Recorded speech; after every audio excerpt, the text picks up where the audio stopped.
බද්ධකච්ඡායනාවන් සමග පැමිණි පිරිස් බද්ධකච්ඡායනාවන් සමග පැමිණි පිරිස්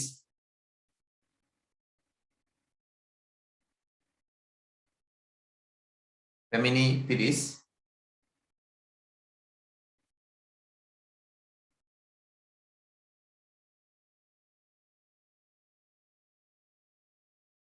දීඝායු ග්‍රාම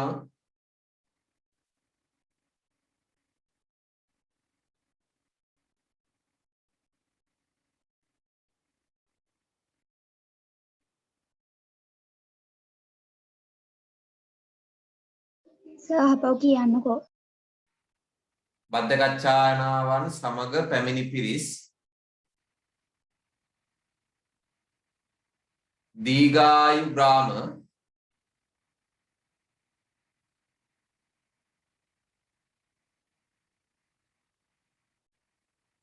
දීඝායු ග්‍රාම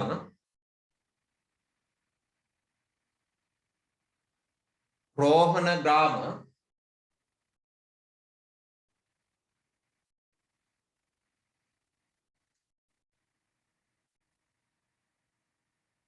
පිහිටුවා ගැනීම දැක්විය හැක.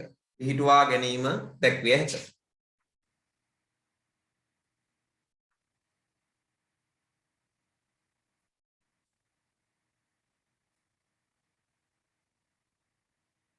උදේ මෙහාන්න අපේ රටේ දේශපාලන ඉතිහාසය හැඩගැස්වීමට ඉන්දියාවෙන් කරනු ලැබූ විශාලතම බලපෑමක් අපිට දැක ගන්න පුළුවන්. විශේෂයෙන්ම උතුරු ඉන්දියාවෙන් එල්ලවිච්ච බලපෑමක් හැටියට ඒ තමයි අපිට ලංකාවේ දේවානම්පියතිස්ස රජතුමාගේ කාලේ ඉන්දියාවේ අශෝක අධිරාජ්‍යයේ කාල පරිච්ඡේදය අශෝක අධිරාජ්‍යයේ ඉන්දියාවේ ප්‍රබල අධිරාජ්‍යයක් නිර්මාණය කිරීම හරහා ඒ අධිරාජ්‍යයේ බලපෑම ආසන්න වශයෙන් තියෙන රටවල් වලට ප්‍රබල බලපෑමක් කරනවා. මොකද මේ භූගෝලීය වශයෙන් මේ රටවල් දෙක ගත්තාම විශේෂයෙන් සාමාන්‍යයෙන් කියන්නේ ලංකාව වගේ 64 ගුණයකින් යුක්ත විශාලයි කියන්නේ ඉන්දියාව. එතකොට ලංකාව කියන්නේ භූමිය අතින් ගත්තාම තේ කුඩා රටක්. එතකොට ඉන්දියාව කියලා කියන්නේ භූමිය අතින් ගත්තාම විශාල රටක්. එතකොට විශාල රටක් සමීපයේ කුඩා රටක් පිහිටා තියෙනවා කියලා කියන්නේ හැම විටම විශාල රටේ බලපෑමට කුඩා රට අහු වෙනවා කියන එක. හැදෙන්නේ දෙක. විශාල රටේ ඒ කියන්නේ විශාල රටේ බලපෑමට අනිවාර්යයෙන්ම උත්තේ කුඩා රට අහු වෙනවා. එතකොට කුඩා රට තුල අර විශාල රටේ දේවල් බොහෝ වෙලාවට ව්‍යාප්ත වෙන්න පුළුවන්. ඒකේ ඉතා වැදගත් අවස්ථාවක් අපිට දැක ගන්න පුළුවන් අශෝක අධිරාජ්‍යයේ කාලේ. අශෝක අධිරාජ්‍යය ඉන්දියාවේ ප්‍රබල දැවැන්ත අධිරාජ්‍යයක් හදනවා. ඒ අධිරාජ්‍ය නිර්මාණය කිරීම තුළ ඒකේ බලපෑම ලංකාවට එල්ල වෙනවා. දැන් අපිට දන්නවා අපේ රටේ බුද්ධ ආගම පැතිරෙනවනේ. ඒත් අපේ රටේ බුද්ධ ආගම පැතිරෙන්නේ මේ කියන විශාල රටේ බලපෑමක් නේ. අශෝක අධිරාජ්‍යයේ කාලේ ආගමික ව්‍යාප්තියක් වෙනවා. ඒ ව්‍යාප්ති බලපෑමක් තමයි ලංකාව තුලත් බුද්ධ ආගම ව්‍යාප්ත වීම. කොහොම වෙතත් ඉන්දියාවේ අශෝක අධිරාජ්‍ය සහ ලංකාවේ දේවානම්පියතිස්ස කියන මේ පාලකවරුන් දෙදෙනා අතර රාජ්‍යතාන්ත්‍රික සබඳතාවයක් තිබෙලා තියෙනවා. රාජ්‍යතාන්ත්‍රික සබඳතාව. මේ දෙරට අතර භූගෝලීයමය වශයෙන් බැඳීමක් තියෙන නිසා භූගෝලීය සම්බන්ධතාවයක් තියෙන නිසා අපේ රාජ්‍යතාන්ත්‍රික මට්ටමේ ගනුදෙනු අතීතයේ ඉඳලා තිබිලා තියෙනවා. ඉතින් ඒකෙදී ඇත්තටම ඉන්දියාව කියන්නේ ප්‍රබල අධිරාජ්‍යයක් නේද? ඒ නිසා හැම වෙලාවෙම මේ කුඩා රටේ ඉන්න අපේ රාජ්‍යීය පාලකවරයා ඒ විශාල රටේ අධිරාජ්‍යයාගේ යම් බලපෑම් වලට අහු වෙනවා. එතකොට විශේෂයෙන්ම දේවානම්පියතිස්ස රජතුමා විසින් අශෝක අධිරාජ්‍යයා වෙත දූත කණ්ඩායම් පිටත් කිරීම. විශේෂයෙන්ම මහා වංශයේ සඳහන් වෙනවා අපේ අරිට්ට කියලා තිස්ස රජතුමාගේ නියෝජිතේ රාජ්‍යතාන්ත්‍රික මට්ටමින් ඉන්දියාවට පිටත් කරනවා. ඒ හරහා අපේ දේශපාලනයට එකතු වෙච්ච දේවල් බොහොමයි. මේ බලන්න මෙන්න මේ කාරණා ටික අපිට වැදගත් වෙනවත් එකක් තමයි තිස්ස රජතුමාට විශේෂයෙන් මේ ලැබෙනවා පුනරාභිෂේක සංකල්පය. පුනරාභිෂේකයක් ලැබෙනවා. මම මේ අහන්න පුනරාභිෂේකය කියලා කියන්නේ නැවත වතාවක් කරන අභිෂේකයක් නේ. ඒ කියන්නේ පුනරාභිෂේකය කියලා කියන්නේ පුනර් අභිෂේකය. නැවත වතාවක් කරන අභිෂේකය. පැහැදිලි නේද? නැවත වතාවක් කරනවා. එතන තිස්ස රජතුමා පුතේ අභිෂේකයක් කරලා තිබුණා. නැවත කරන අභිෂේකයේ පුතේ මොන ක්‍රමයකටද කරන්නේ? මෞර්ය ක්‍රමයට. මෞර්ය පාලකවරු අභිෂේක කරපු ආකාරයට ඒ සම්ප්‍රදායට ඒ කපුද භාණ්ඩ උපයෝගී කරගෙන ලංකාවේ මේ තිස්ස රජතුමා අපිට අභිෂේකයක් කරනවා. ආන්නේකට තමයි අපි කිව්වේ පුනරාභිෂේකය කියලා. නේද? ඒතර අපේ රටට අභිෂේකයේ පිළිබඳ දැනුමක් ලැබෙන ඉන්දියාව රහත්තරි.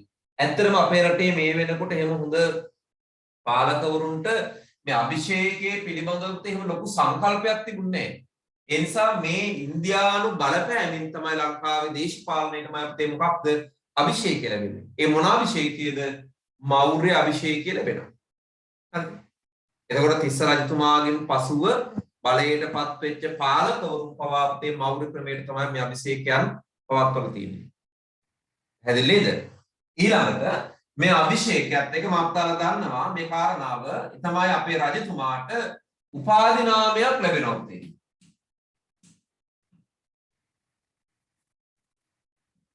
දෙවන ප්‍රිය මෙන්න පොලේ විභාගයක්වත් ලියන්න නැතුව උපාධියක් ලැබිලා තිස්ස රජතුමාට අශෝක අධිරාජ්‍ය භාවිතා කරපු විරුදාවලිය උපාධි නාමයේ තමයි දෙවන ප්‍රිය කියන එක. එතකොට මේ තිස්ස රජතුමා මෞර්ය ක්‍රමයට අභිෂේකයක් ලබනකොට මෙන්න මේ විරුදාවලියත් භාවිතා කරනවා. එතකොට ඒ විරුදාවලිය භාවිත කිරීම හරහා තමයි තිස්ස රජතුමාට මේ දේවානම් ප්‍රිය තිස්ස කියලා කියන්නේ.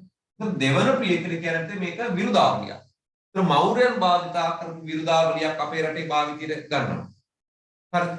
ඒ වගේම අපේ රටේ රාජ්‍ය සංස්ථාව ශක්තිමත් වෙනවා අපේ. අපේ වංශ කතාවන් වල ඉතා පැහැදිලිවම කියනවා මායිතේ අපේ රටේ මේ රජකම අපේ රටේ රාජ්‍යත්වයේ ශක්තිමත් වෙන්නේ රාජ්‍යත්වය ස්ථාවර වෙලා තියෙන්නේ ඉන්දියානු බලපෑමෙන් කියලා. එතන මේ මෞර්ය බලපෑම තමයි එතන ගොඩක් වෙලාවට අපි දකින්නේ. හරිද? ඒ වගේම තමයි ලංකාවේ පාලකවරු ඉන්දියානු පාලකවරුන්ගේ න්‍යාය ග්‍රන්ථ භාවිතා කිරීම. ඉන්දියාවේ දැන් ඔය අශෝක රජතුමා භාවිතා කරපු න්‍යාය ග්‍රන්ථයක් තියෙනවා. ඒකට අපි කියන්නේ කෞටිල්‍යගේ අර්ථ ශාස්ත්‍රය කියලා. අහලා තිමත්තාලා කෞටිල්‍යගේ අර්ථ ශාස්ත්‍රය. මෙන්න මේ අර්ථ ශාස්ත්‍රයේ තිස්ස රජතුමා ප්‍රමුඛ අපේ රටේ දේශපාලනය තුළ මේ රජවරු භාවිතා කරනවා. හරිද? මතක තියාගන්න ඉන්දියාවට ආසන්නව පිහිටීමේ ප්‍රතිඵලයක් හැටියට මයපුතේ ශ්‍රී ලංකාව තුළ මොන දේශපාලනික සංකල්පේ වර්ධනය වෙනවද? ඉන්දියානු දේශපාලනික සංකල්ප වර්ධනය වෙනවා. එතකොට අශෝක අධිරාජ්‍යගේ බලපෑමට අනුව අපිට මෞර්ය අභිෂේකය ලැබෙනවා. දෙවන ප්‍රිය විරුදාවලිය රාජ්‍ය ශක්තිමත් වෙනවා. න්‍යාය ග්‍රන්ථ භාවිතා කරනවා. ඒ විතරක් නෙවෙයි අපේ රටේ අධිකරණය අපේ රටේ පරිපාලන තන්ත්‍රය පරිපාලන තනතුරු මේවට ගොඩක් වෙලා අපිට ඉන්දියාව බලපෑමක් කරනවා. මොකද අරිට්ඨ ප්‍රමුඛ කණ්ඩායම ඉන්දියාවට ගිහිල්ලා එහිදී විශේෂයෙන්ම ඉන්දියාවේදී පිටේ රාජ්‍ය සභාවේ විවිධ තනතුරු දරලා තියෙනවා. විවිධ තනතුරු දරලා ඒ පිළිබඳ දැනුමක් ලබාගෙන ලංකාවට ඇවිල්ලා ඒ පාලන ක්‍රම ලංකාවේ ගොඩනගාගෙන තියෙනවා. නේද? ඒ නිසා මේක තාමත් වැදගත් කාරණාවක් අපේ රට ඉන්දියාවට ආසන්නව පිහිටා තිබීමේදී අපේ දේශපාලනයට එල්ල වෙච්ච ප්‍රබල බලපෑමක් තමයි මෞර්ය දේශපාලනය අපේ දේශපාලනයට බලපෑම් කිරීම. ඒක අපි ටියුට් එකේ දීලා තියෙනවා. පොඩ්ඩක් ඒ ටික ප්‍රධාන කරුණු ටික පොඩ්ඩක් හයිලයිට් කරගමු. මෙම ආසන්න පිහිටීම නිසා දෙරට අතර කිට්ටු දේශපාලනික සබඳතාවයන් නිර්මාණය වී ඇත්තේය. ක්‍රිස්තුපූර්ව 3 වන සියවසේ දේවානම්පිය තිස්ස රාජ්‍ය කාලය අපි වර්ෂය දීලා තියෙනවා අපේ 250 210 තර මේ නම පොඩ්ඩක් හයිලයිට් කරගන්න. දේවානම්පිය තිස්ස රාජ්‍ය කාලය සහ අශෝක අධිරාජ්‍යගේ අවදීන්. ඒතර මේ සමීප භූගෝලීය සම්බන්ධතාවය නිසා මේ දෙදෙනා අතර ඇතිවෙච්ච රාජ්‍යතාන්ත්‍රික සබඳතාවය. මේකේ ප්‍රතිඵල වශයෙන් දේශපාලන ක්‍රමයන් හා සංවිධාන මෙරට ගොඩනැගී ඇත්තේය. තිස්ස රජු මෞර්ය ක්‍රමයට පුනරාභිෂේකය කිරීම. අන්න ඒ ටික highlight කරගන්න. තිස්ස රජු මෞර්ය ක්‍රමයට පුනරාභිෂේකය කිරීම.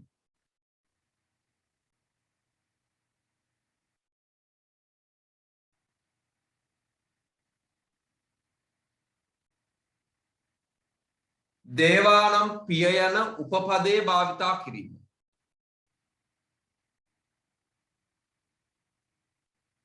දේවානම් පිය යන උපපදේ භාවිතා කිරීම එකක් highlight කරගන්න. ලංකාවෙන් ඉන්දියාවට පිටත්ව ගිය අරිට්ට ප්‍රමුඛ දූත කණ්ඩායම නැවත ලංකාවට එන විට මෞර්ය මේ ටිකත් highlight කරගමු. මෞර්ය පරිපාලන තන්ත්‍රය, අධිකරණය, නීති රීති පිළිබඳව දැනුම ගෙන ඒමෙන් ඉන්දියානු දේශපාලන ක්‍රමයන් මෙරට දේශපාලනයට එකතු වන අයුරු දැකිය හැකිය. තවද ලක්දිව රජවරුන් ඉන්දියානු දේශපාලන න්‍යාය ග්‍රන්ථවන අර්ථ ශාස්ත්‍රය, මානව ධර්ම ශාස්ත්‍ර පරිශීලනය කිරීම. එකත් highlight කරගමු. ඒ වගේම ඉතිහාසඥයින් දක්වන ආකාරයට ලක්දිව රාජ්‍යත්වය ස්ථාවර වන්නේද ඉන්දියානු සම්බන්ධතාවයේ තුලිනි. බලමුතේ අපි ටියුට් එකේ කරන්ට් එක දීලා තියෙනවා. මේ බෝඩ් එකෙත් විතර වෙනම කරුණු කීපය වශයෙන් ගත්තා. මෞර්ය අභිෂේක ක්‍රමයේ ලංකාවේ වර්ධනය වීම, දෙවන ප්‍රිය විරුදාවලිය, රාජ්‍ය ශක්තිමත් වීම, ඉන්දියානු න්‍යාය ග්‍රන්ථ භාවිතා කිරීම. කියන තේමාවතාවක් කොහොමද? එක පුනරාභිෂේකය හරහා මෞර්ය අභිෂේකය ලැබීම, දෙවන ප්‍රිය විරුදේ භාවිතා කිරීම, රාජ්‍ය ශක්තිමත් වීම, ඉන්දියානු න්‍යාය ග්‍රන්ථ භාවිතා කිරීමට යොමු වීම. ආපහු කියන විතර අසන්න කියනවා තලා මෞර්ය අභිෂේකය ලංකාවේ ඇතිවීම. මොකද්ද? මෞර්ය අභිෂේකය ලංකාවේ වර්ධනය වීම. ඊළඟට දෙවන ප්‍රිය විරුදේ භාවිතා කිරීම. ඊළඟට රාජ්‍ය ශක්තිමත් වීම. ඊළඟ කාරණාව ඉන්දීය න්‍යාය ග්‍රන්ථ භාවිතා කිරීම. ඒකට උදාහරණයක් අපි දීලා තිනවා කෞටිල්‍යගේ අර්ථ ශාස්ත්‍රය කියලා.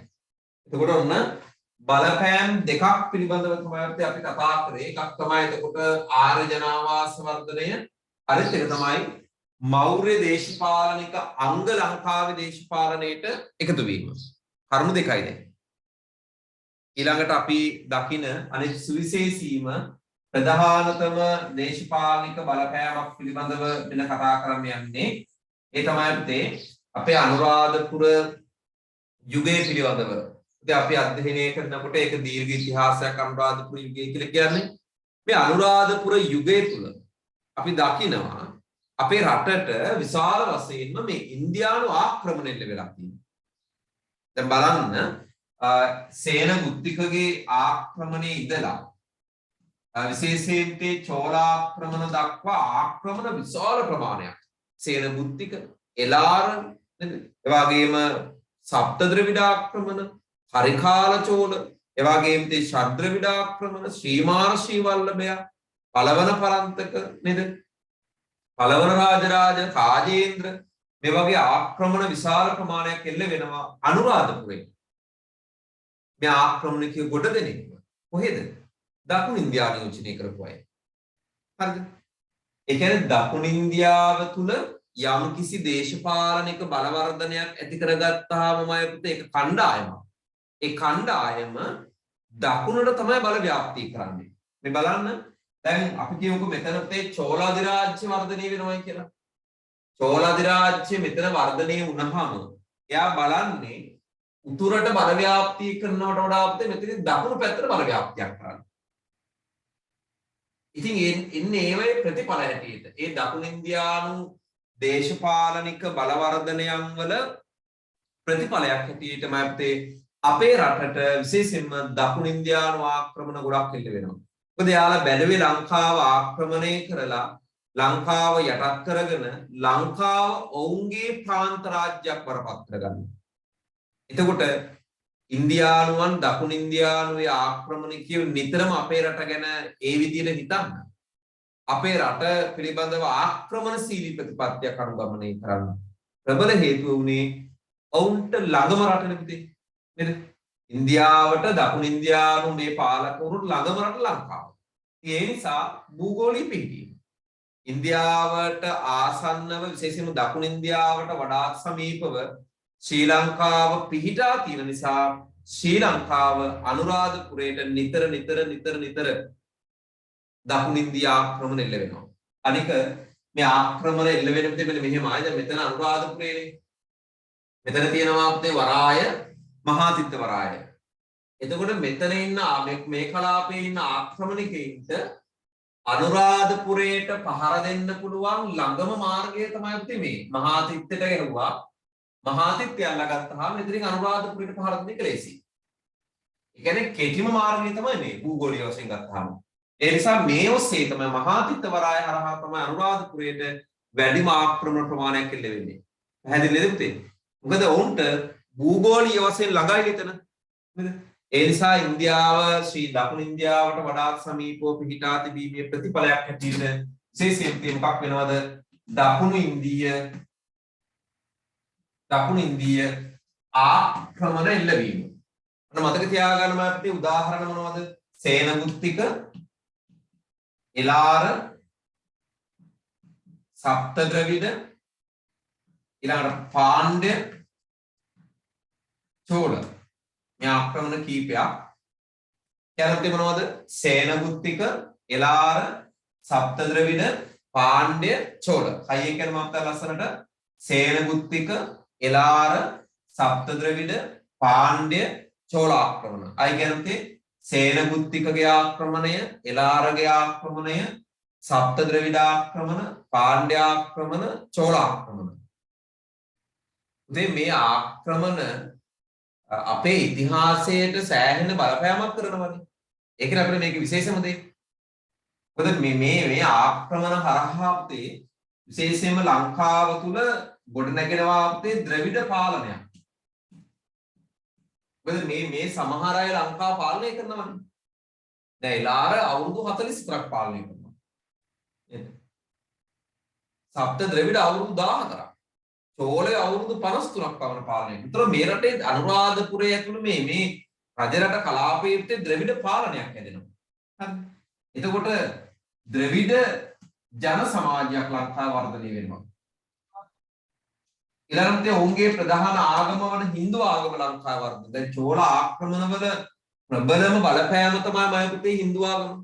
දැන් බලන්න අනුරාධපුරයේ මේ පොළොන්නරුව, ත්‍රිකුණාමලය, මඩකලපුව, මහාතිත්ත වගේ ස්ථානවල බලන්නකො තියෙන හින්දු දේවාල. කවුද ඒව හදන්නේ? චෝලයෝ නේද?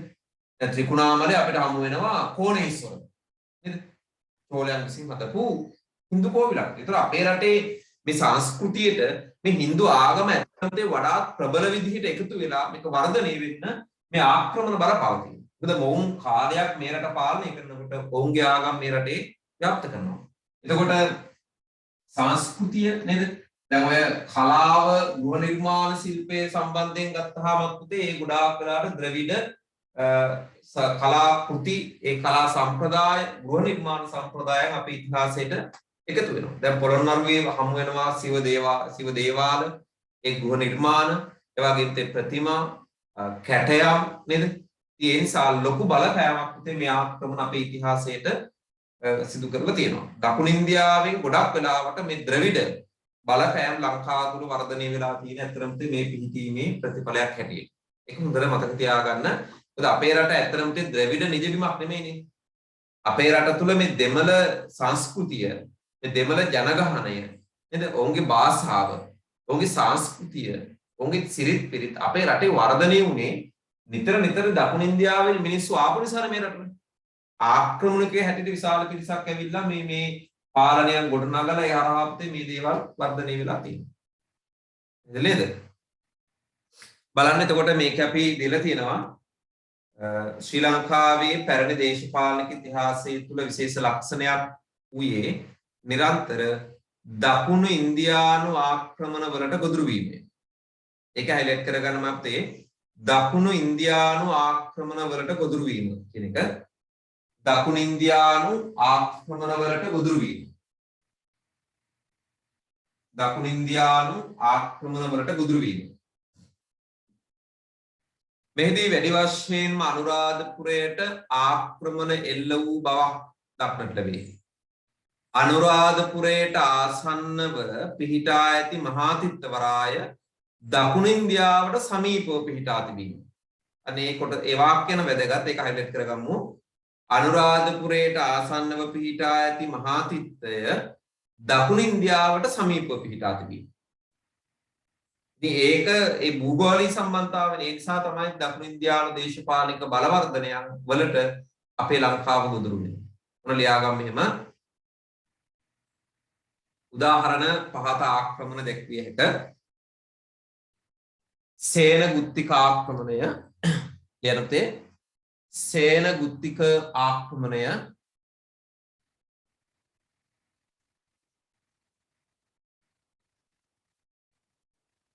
සේන ගුත්තික ආක්‍රමණය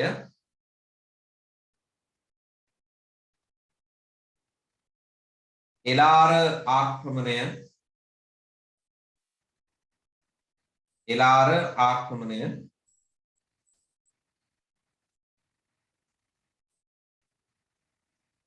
සප්ත ද්‍රවිඩ ආක්‍රමණය සප්ත ද්‍රවිඩ ආක්‍රමණය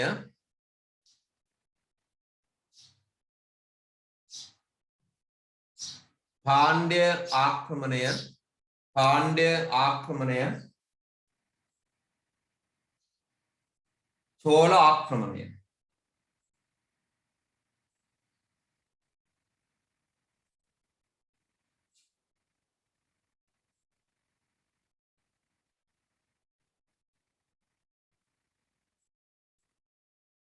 හරි ඉතින් බලපෑම් කීපය අපි යටින් දීලා තියෙනවා බලන්න මේ මෙම ආක්‍රමණ හේතු කොටගෙන අනුරාධපුරයේ ද්‍රවිඩ පාලනයට නතු වීම ඒක හයිලයිට් කරගන්න අනුරාධපුරය ද්‍රවිඩ පාලනයට නතු වීම කියන එක හින්දු ආගම හා සංස්කෘතිය මෙරට ව්‍යාප්ත වීම ඒකත් හයිලයිට් කරගමු ද්‍රවිඩ ජන සමාජයක් ඇතිවීම ඒ ද්‍රවිඩ ඒ කියන්නේ මේ ආක්‍රමණවල ප්‍රතිඵල හැටියට අපේ රට තුල ද්‍රවිඩ පාලනයක් ඇති වෙනවා ද්‍රවිඩ ජන සමාජයක් වර්ධනය වෙනවා හින්දු ආගම හා සංස්කෘතිය මේ රට තුල වර්ධනය වෙලා තියෙනවා.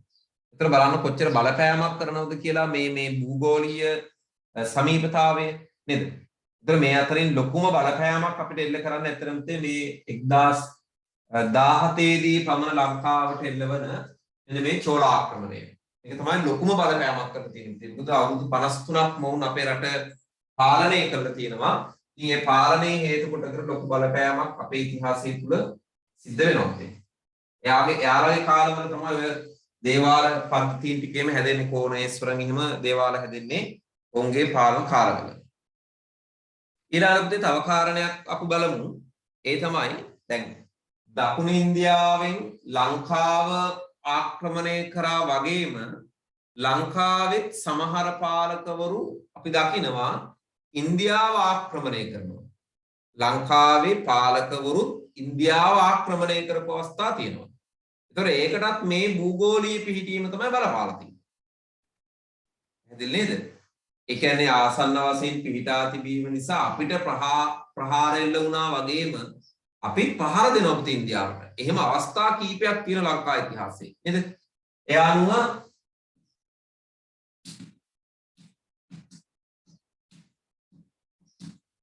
දකුණු ඉන්දියාව ආක්‍රමණය කරන පළමු වන අවස්ථාව හැටියට අපි දකින්නේ විශේෂයෙන්ම මේ පළවන ගජබාහු රජතුමා. පළවන ගජබා රජතුමා තමයි දකුණු ඉන්දියාව ආක්‍රමණය කරන පළමු වන රජතුමා හැටියට අපි දකින්නේ. ඒක හොඳට මතක තියාගන්න මොන බාහුද පළවන ගජබා රජතුමා. මේ එකට හේතුවක් තියෙනවා මේ ගජබා රජතුමාගේ පියාගේ කාලේ ලංකාවට එල්ල වුණා පුතේ ආක්‍රමණයක්. ඒ ආක්‍රමණිකයා විශේෂයෙන් ලංකාවෙන් මිනිසුන් 12000ක් රැගෙන ගියයි කියලා වාර්තා වෙනවනේ. එතකොට ඒ අපකීර්තිය නැති කරගන්නට පළවන ගජබා රජතුමා ඔය නීල මහා යෝධයා සමග මුහුද දෙබෑ කරලා ඉන්දියාව ආක්‍රමණය කරා කියලා කියනවා. ඉන්දියාව ආක්‍රමණය කරලා විශේෂයෙන් මිනිසුන් 24000ක් ලංකාවට ගෙනාවයි කියලා කියනවා. එතකොට ඒ ආක්‍රමණය තමයි පළවෙනිම අපිට අහන්න ලැබෙන්නේ. තව දෙයක් තියෙනවා මේ ගජබා රජතුමාම අපිට ලංකාවට එනකොට පත්තිනි දේවියගේ පා සලඹ ලංකාවට ගෙනාවයි කියලා කියනවා. මේක හරි වැදගත් අපේ සංස්කෘතිය තුළ පත්තිනි දේවියගේ පා සලඹ. ඒතර මේ පත්තිනි දේවියගේ පා සලඹ රැගෙන මේ මහරහාපතේ ලංකාවේ මොන සංකල්පයේ වර්ධනය වෙනවද? පත්තිනි දේවී ඇදහිල්ල වර්ධනය වෙනවා. බලන්නකො අපේ රටේ සංස්කෘතිය තුළ අදටත් තියෙන සංකල්පයක් මේ පත්තිනි දේවියන් පිළිබඳ සංකල්පය නේද? දැන් කිරි අම්මා දාන පවත්වනවා නේද? පත්තිනි දේවාල හැදෙනවා, පත්තිනි පූජා පවත්වනවා නේද? ඉතින් මේක ඇත්තටම අපේ සංස්කෘතිය අංගයක් මේක.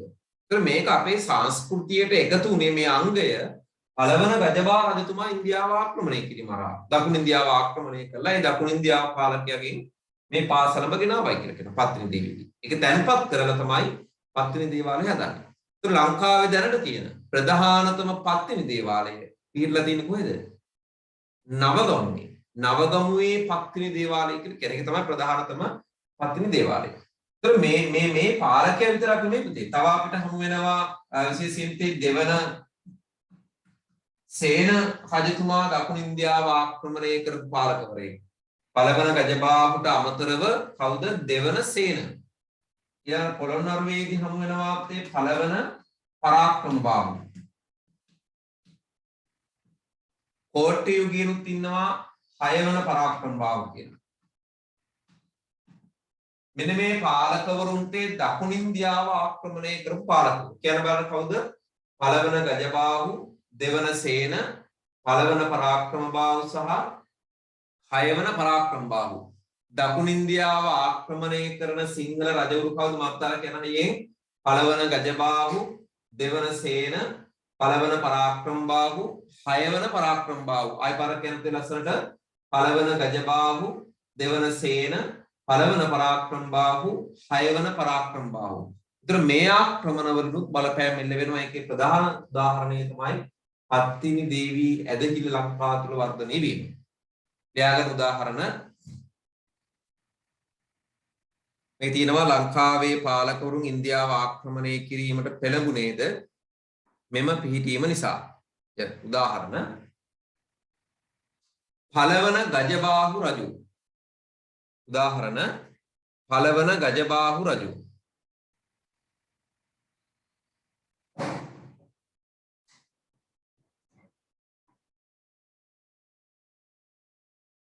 පළවන ගජබාහු රජු. දෙවන සේන රජු.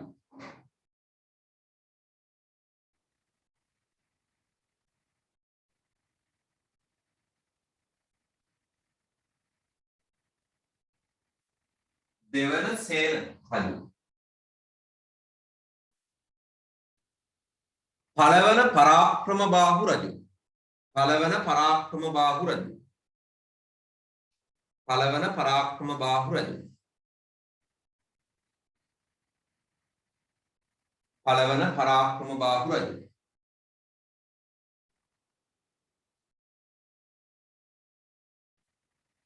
හයවන පරාක්‍රමබාහු රජු. හයවන පරාක්‍රමබාහු රජු. හයවන පරාක්‍රමබාහු රජු.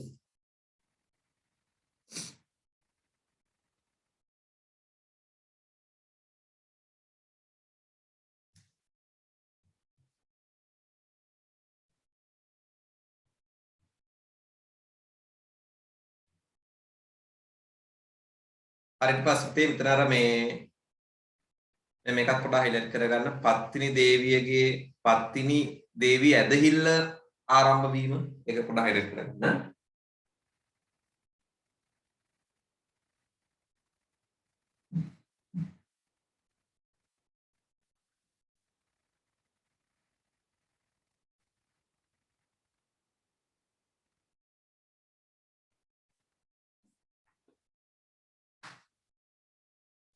හරි පුතේ ඊළඟට තව කාරණාවක් බලමු.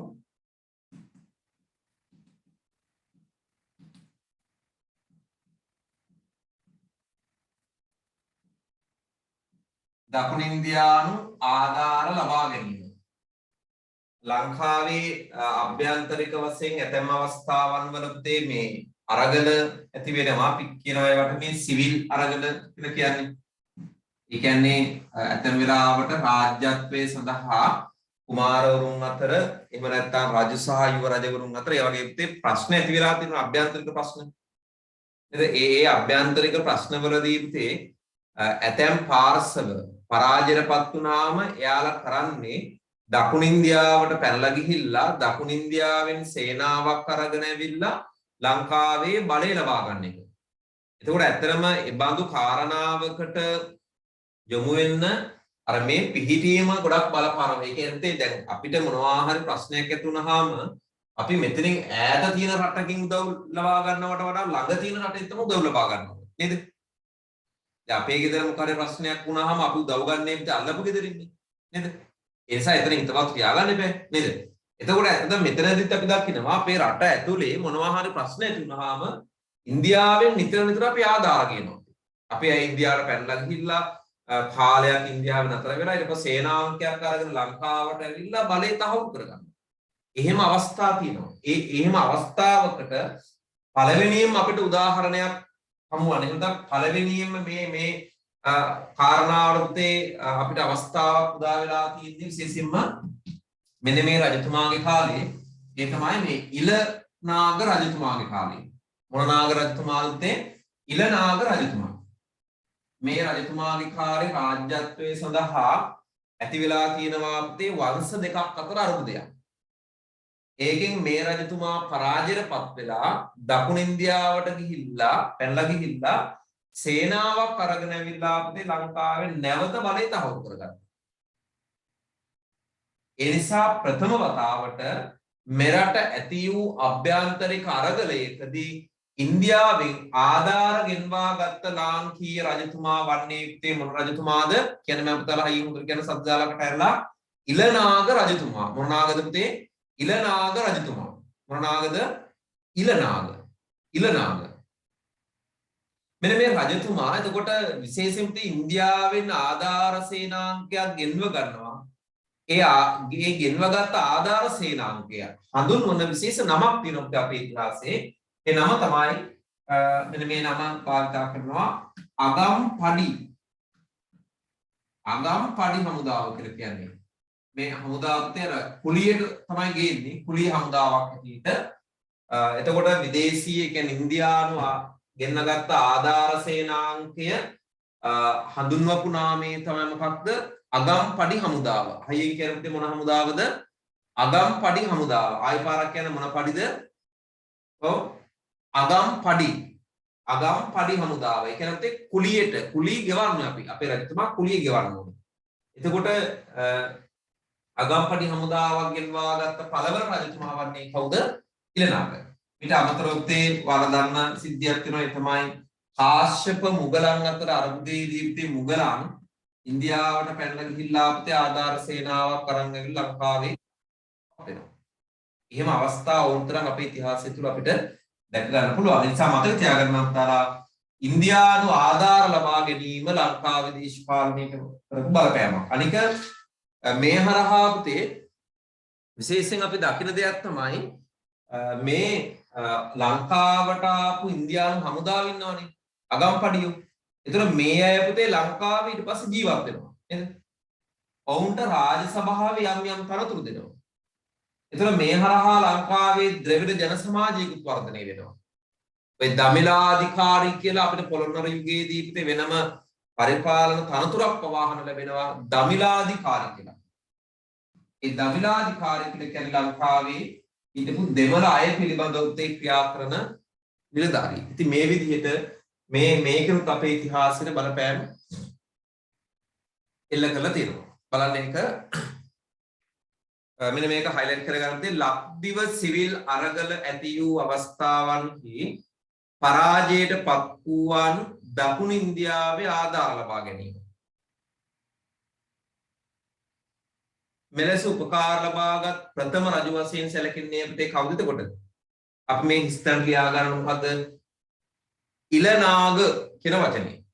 ඉලනාග ඉලනාග රජුය. ඉලනාග රජුය. ඉලනාග රජුය.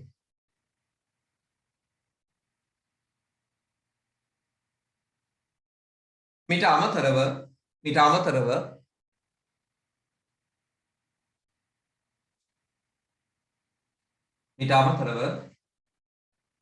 මුගලන්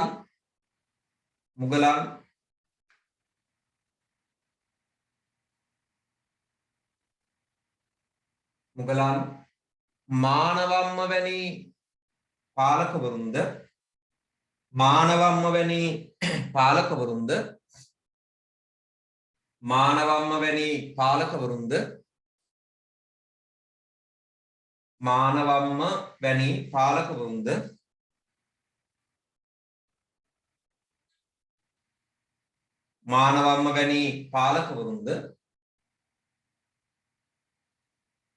අර්ථ තියෙනොත් මුගලන් මානවම්ම වැනි රජවරුන්ද දැක්විය හැකිය.